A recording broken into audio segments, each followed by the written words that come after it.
Сәлем достар, сіздермен мен Аяулым, және де бүгін каналымда мен осындай тәтті әрі жұмсақ творожный вафлидің рецептісімен бөліскім келіп тұр.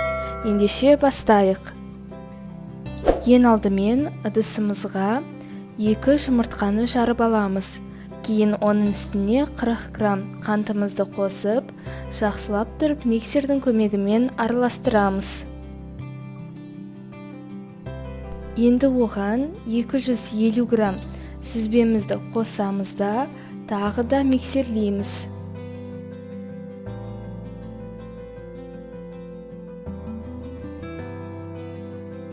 Содан соң үстіне 20 грамм ерітілген сары майымызды қосып араластырамыз.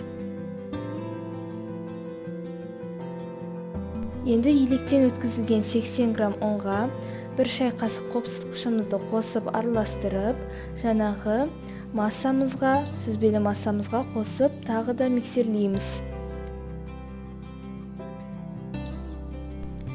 Енді вафельницамызға май жағып қыздырып алған соң, осылай 1 үлкен қасықтан салып шығамыз.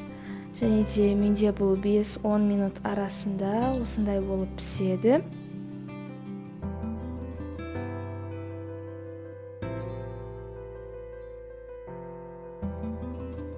Осылай еш қиындықсыз барлық массамызды құйып, жасап шығамыз.